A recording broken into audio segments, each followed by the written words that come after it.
We're back and better than ever. I'm Mat4yo, and this is Chisel This. Before we get to the top 5 epic rap battles of history, before we get to the 3 epic rap battles of history that I would have made differently, and before we get to Chisel This instructional episode number 3, relevant rhyming, I have an important message to bring to you. Me and Cam did the most unique matchup to ever exist in history. Mario and Sonic.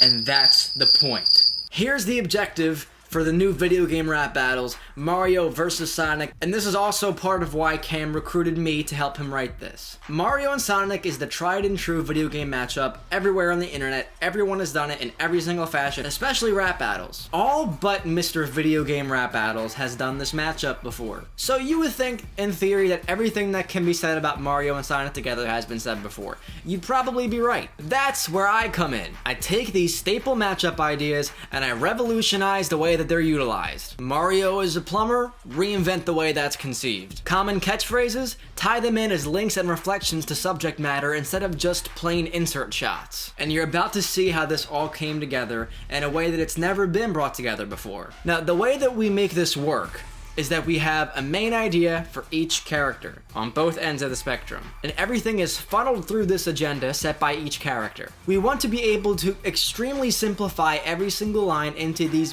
basic foundations, or else it'll probably be an irrelevant line. So here's the agenda for Mario, the reigning champion who has tenure over Sonic, being around longer. He's the one who set the stage and opened the doors for franchises like Sonic to make their way in the video game industry. Now, Mario understands that Sonic bit off his style of the side-scrolling, but created a market niche for a faster-paced side-scroller. This could be a disadvantage on Mario's side, but he'll find a way to take that precedence that he has and turn it around on Sonic in the battle. What Sonic has over Mario is that he's an actual super-powered creature. Mario is just a human who gets his powers from external forces, such as power-ups. Sonic is also much faster. Basically, he took Mario and made Mario better. Now, before we start, I want to say that me and Cam started writing this battle on April 29th, 2015.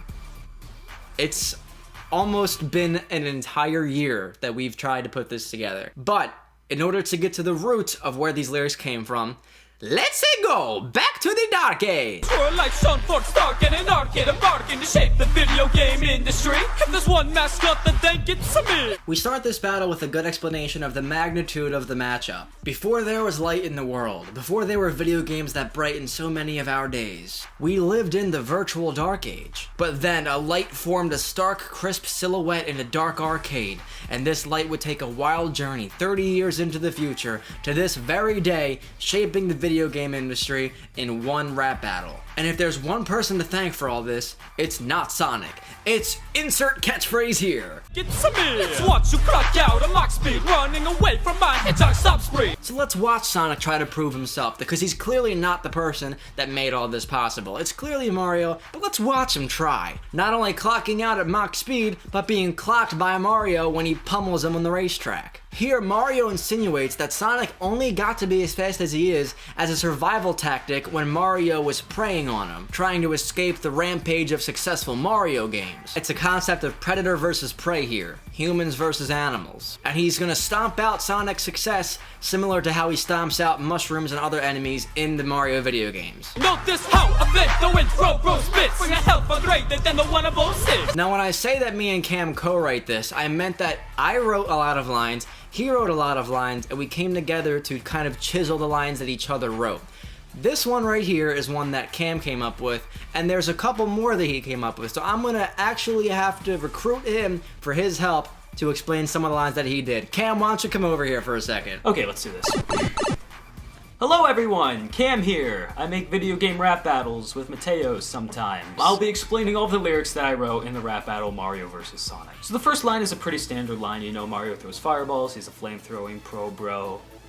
And then he also spits fire in the rap vernacular. But then the second line kind of builds off it, so it's not just like a standard fireball throwing line. You're bringing a hell, you're telling someone to burn in hell. You know, it's a little dark for Mario, I get it. Then the one of 06, obviously it's Sonic 06, considered one of the worst games from the franchise and considered one of the worst games of all time. The game's plot line actually tells about how the future becomes a hell, so it's bringing a hell greater than the one that was brought in 06. But it's also worse than the game itself. So there's a lot of double meaning going on there. Great gaming race and you're getting laughed. How you tend to be a best when you are crap on the track. Now it's my turn.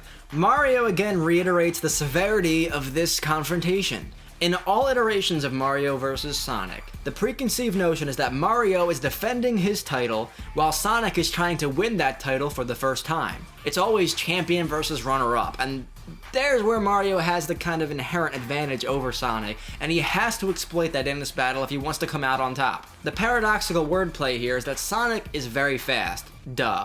But Mario's success in the video game sales overlaps him on a metaphorical racetrack. The first Mario game sold 40 million copies, Sonic's only sold 15 million. In audio production, a track is actually something that I'm looking at right now as I record my voice on this microphone right here. It's a channel that contains information to play back as sound. The word track is simplified as another term to mean the beat in common layman terms. So if he's crap on the track, it means that he's not doing good rapping on the instrumental that we provided for the rap battle. So the fault in Sonic's claim is that, well, he says he's fast, but he's crap on the track, meaning he can't rap. It's one of those things where if you get it, it's like, ha. I'ma burn your bro when I'm through with you. The one will see your true colors, black and blue. And Mario's going to use his Fire Flower powers to burn Sonic, whom he sarcastically calls a bro, just not a Super Mario bro. And when Mario is through with Sonic, he will expose the rodent's secrets about how he runs so fast. Another way of doing this is to show someone's true colors. Sonic Colors being one of the video game titles in the Sonic franchise. And those true colors will be black and blue after Mario's through bruising them up. I'm a proud plumber whose business thrives. The flushed out content your franchise provides. Cam and I knew we had to make a plumber reference to Mario, as is usual with every single iteration of any single thing that Mario's ever in. This is where the deeper thought takes place. It's not good enough to just say he's a plumber. We can read that on Wikipedia. But why is he a plumber?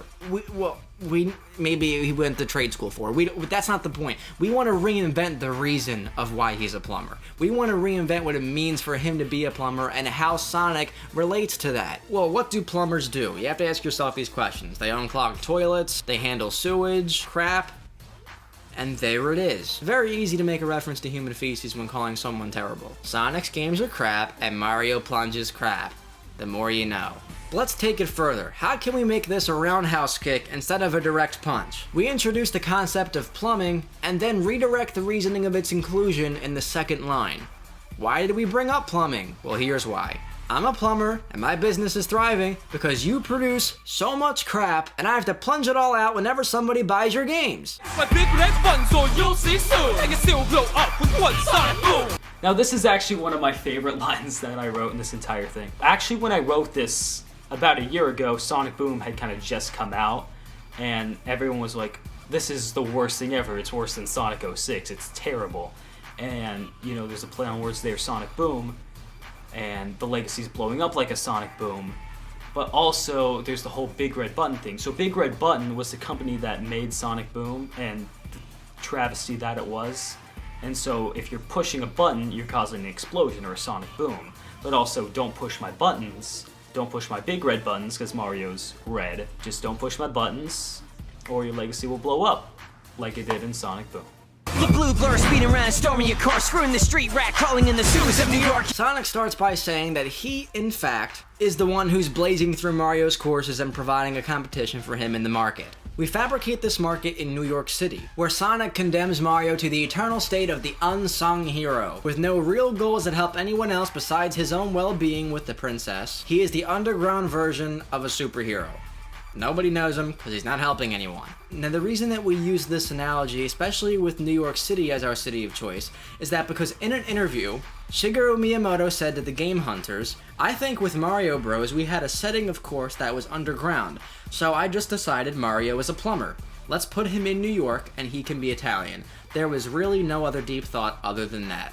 But there's always more deep thought when it comes to Chisel This. Sonic calls Mario a street rat, a lesser rodent than the kind that Sonic is, whose biggest accomplishment is nothing more than crawling through sewers, and irking people. And if you actually analyze many of Mario's levels and story arcs, there's not much more than that. That's a huge flaw for Mario. The story is more or less the same every time, with the actual change of each game being the levels that you progress through. It's always saving the princess, defeating Bowser, and then the only games where we see more of Mario's story is with Mario Galaxy and Rosalina. But the point is to take half-truths and exaggerate them. You have to make it a hyperbole in order for it to be funny. You jump around on the ground and streets around the king, but if you want to win the princess, the secret is ring. This is one of my favorite lines in the entire battle. It's another one where we don't just take the general aspect of the game. We don't just threaten to steal the princess from Mario. We don't just make fun of him for not being able to get the princess. And we don't just mock his failure to win her crown. We tackle the actual source of the problem, and then we offer a creative solution with a reference to Sonic, tying in both sides of the matchup. Sonic is saying that Mario's method of traveling Mushroom Kingdom and defeating enemies is not going to win this girl's heart. Just not going to do it. Material things will be able to buy Princess Peach's heart, rather than the character traits that Mario relies on just from saving her, categorizing this only method that he uses as a poor way of wooing the princess. So what's the secret to winning this girl that Sonic claims he's an expert in? It's Sonic and the secret rings. The secret is rings. And another way of saying that the right way to do something, or here's the trick, this is the secret. Secret recipe. Just propose to her already, Mario! You trash from the past, you gotta go fast. With all my pals, we got the Dreamcast. Cam's gonna handle these next few lines for us. When writing the gotta go fast line, we didn't want to just make it a standard like, when I rap, I gotta go fast! We wanted to do it more along the lines of making it more cleverly played in, as opposed to just stating the catchphrase. So by calling Mario trash from the past, he has to go fast, as in like, get out of here, go. So it's got that you gotta go fast, but it's also actually implying something else. With all my pals, we got the Dreamcast, you know, Sonic's got this huge cast of characters, and it's the Dreamcast, like, you know, the console. You're alone with a toad and a cowardly bro. I stepped out the game because you're too slow. This is also one of my favorite lines I wrote, because it's got the standard, you know, it builds off the Dreamcast line saying like, I've got the Dreamcast, you're alone with a toad and a cowardly bro. We knew we had to do the catchphrase, you're too slow, but we didn't want to do it just standard like, ha, I rap fast and you're too slow. I'm gonna give you a brief history lesson with this one. Sonic was created to kind of step up Mario. Mario was a very slow-paced game when it first came out. And so when the first Sonic game came out, it offered a faster pace of gameplay. He moved a lot faster.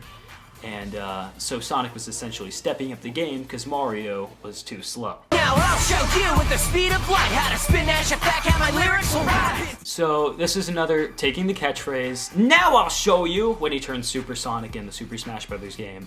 Then at the speed of light, you know, he moves at light speed when he's Super Sonic. Sonic spin dashes people. Mario is a fat cat essentially, because a fat cat's another word for like, you know, like a rich person monopolist. He's kind of got a video game monopoly going on there. And it's also calling him fat, and then there's the cat suit too, so there's a lot of meanings behind the whole word fat cat. My lyrics will rise. So not only is he saying like, my lyrics will rise above yours, my raps are better than yours, but also goes to the whole rise of lyric. It's a play on words of the Sonic Boom title. I've been taking first place since my creation. I've been crushing Fat Man for generations. So Sonic, you know, he takes first place in the race. He's the fastest one. His main enemy is Dr. Eggman, Robotnik, however you want to refer to it as. But he's the fat mustache man that he completely beats up every time.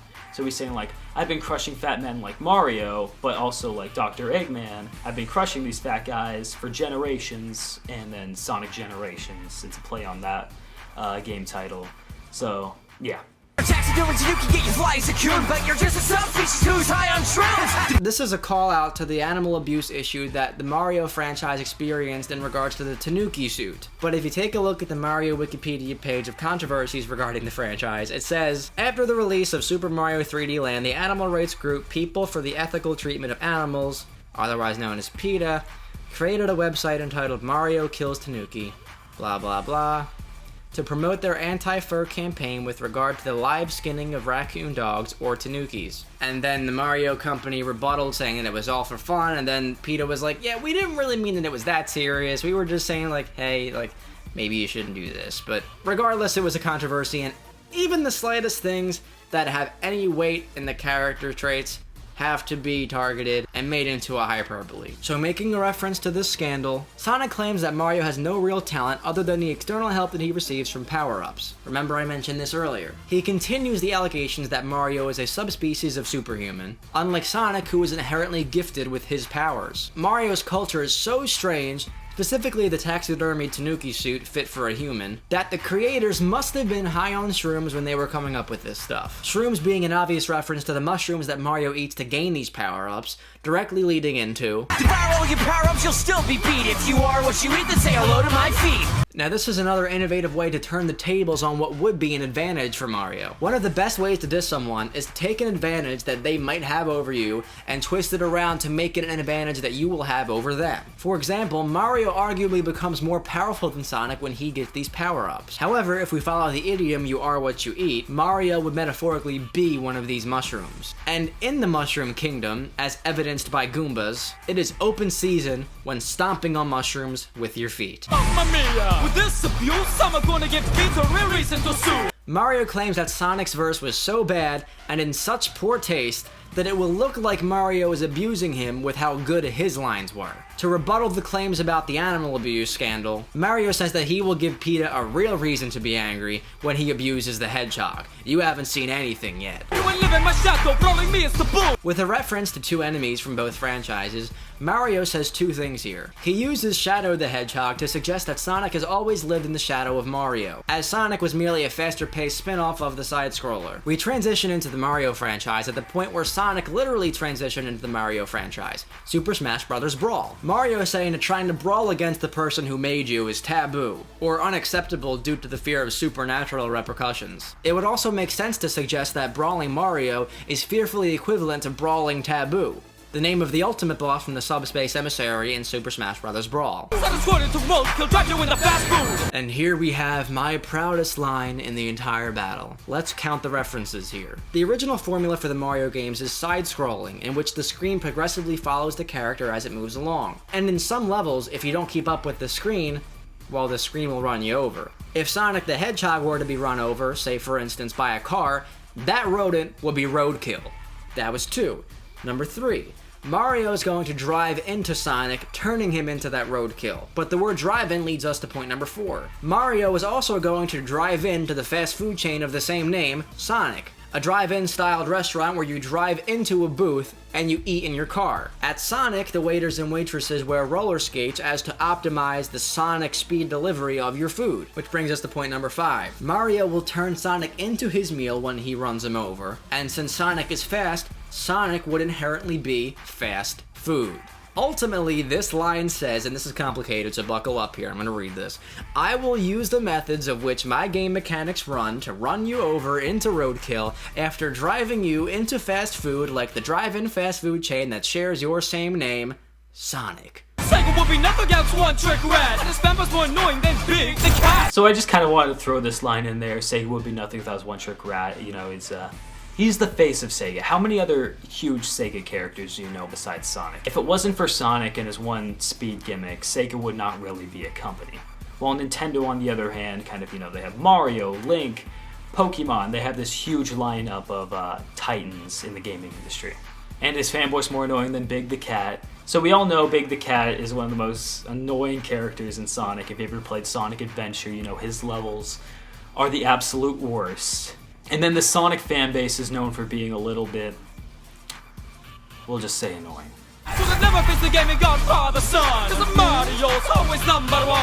So when you get down to it, Mario is essentially the godfather of gaming. He's kind of the one that everybody looked up to. He was the original.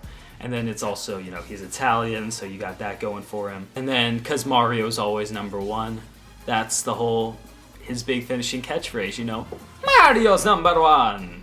And so we figured that'd be a good way to end it. Mario's going missing, that's the best that you got. Meanwhile, I take advice from Nintendo's metal pot. Mario is the staple multicultural mascot that allows his cultural appeal to be a worldwide one. There's a popular meme on the internet that reads, "Don't be racist, be like Mario." He's an Italian plumber created by Japanese people who speaks English and looks like a Mexican.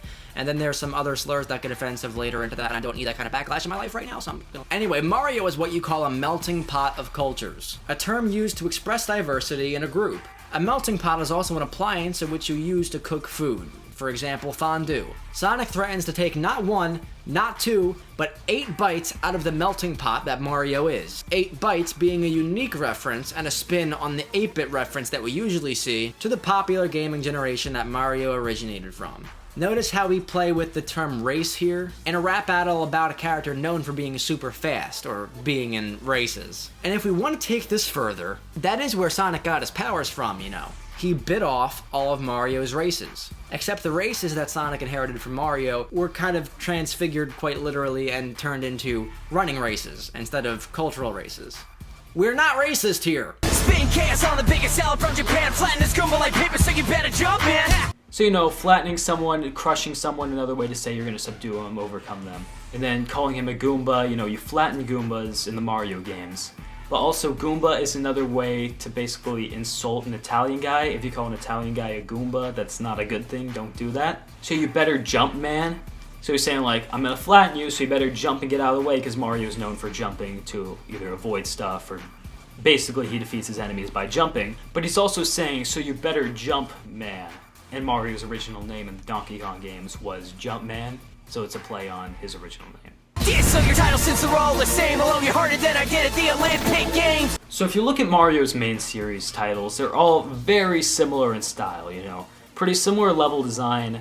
You know, the graphics are a bit different as you move from era to era, but they're all pretty similar, you know. Collect mushrooms, collect fire flowers, beat the boss, 8 worlds, defeat Bowser. So he's saying, if I just dissed one of your titles, I've dissed all of them, because they're all the same. Owned you harder than I did at the Olympic Games. So, you know, when you look down to it, Mario, Fat Plumber versus Sonic, the fastest thing alive, who would win in the Olympic Games? It's probably going to be Sonic. But now I got you choking like you went down the wrong pipe. Well, that's what happens when you're from the fastest thing alive! Alright, there's a funny story behind this last line. I don't remember what the original line was because our Google document where we wrote this disappeared into a vacuum and it doesn't exist anymore. But picture this, I had just finished recording the demo that I was going to send off to Cam and ShadyVox, and when I had finished, I went into the other room and Mat4yo was here. I sat next to her while she was eating pretzels and I was telling her about how it went, and then she started to choke on the pretzel.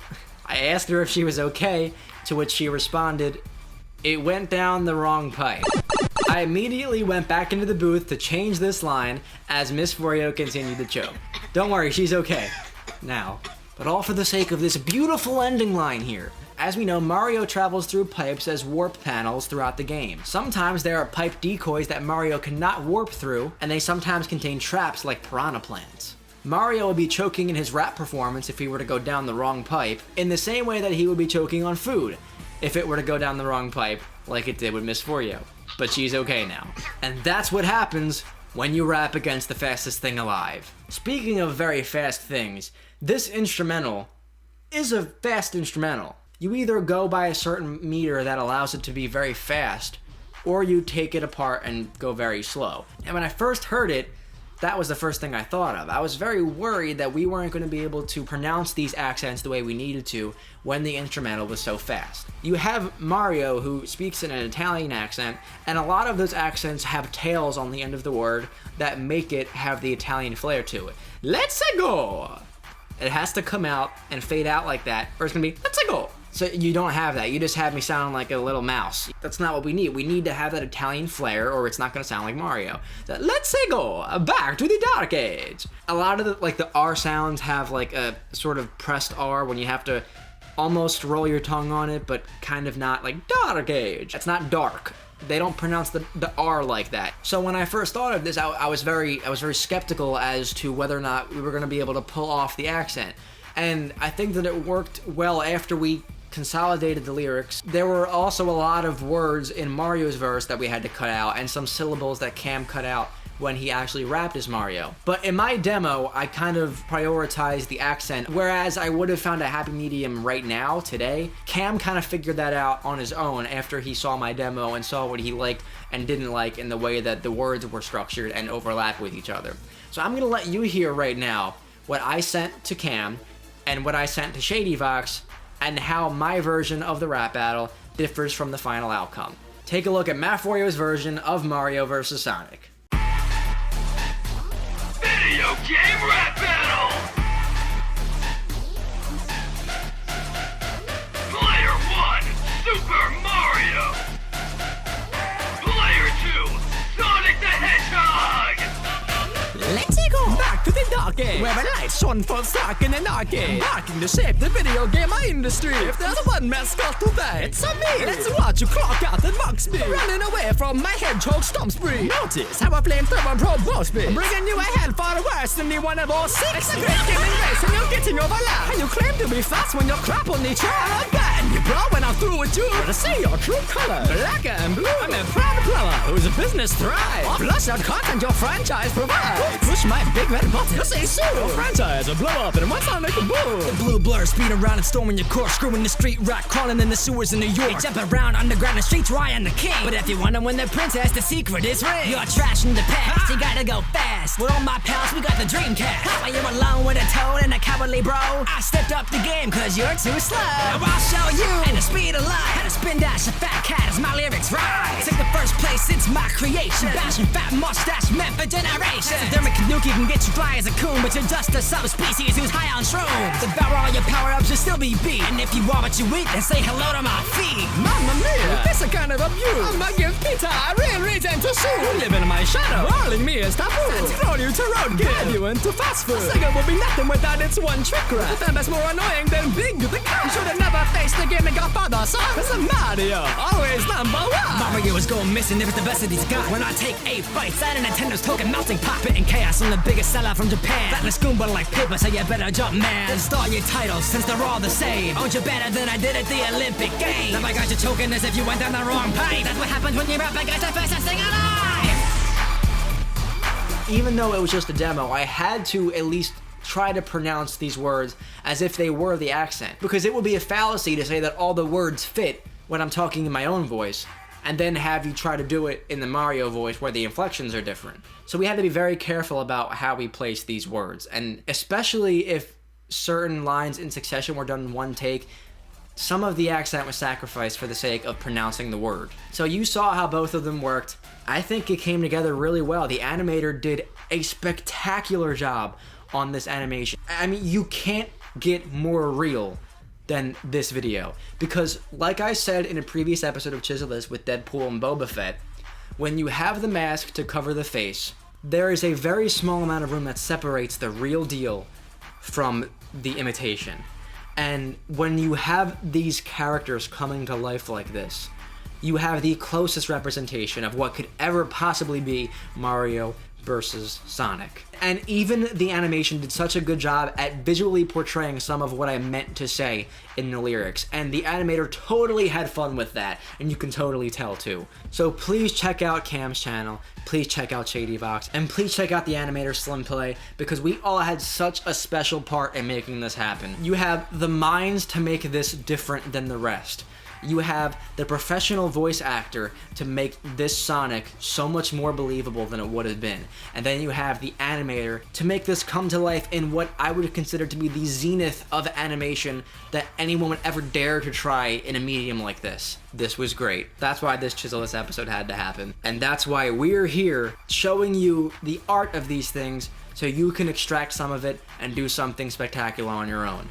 I'm Mat4yo. Thanks to Cam for featuring in this episode of Chisel This. Thank you guys for watching. Hooray! Thank you guys for watching. This battle means so much to me. It's like been a year in the making, and I'm so glad that it's finally out.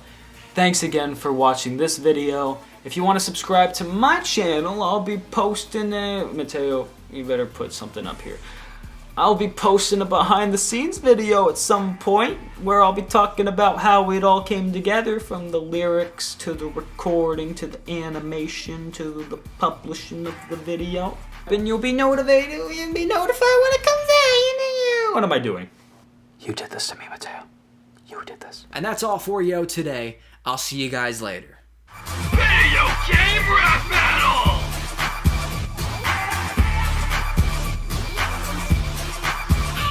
Luna is okay. I just moved her. And today is her 2nd birthday. So wake up. Me and Mat4yo bought Luna today, 2 years ago.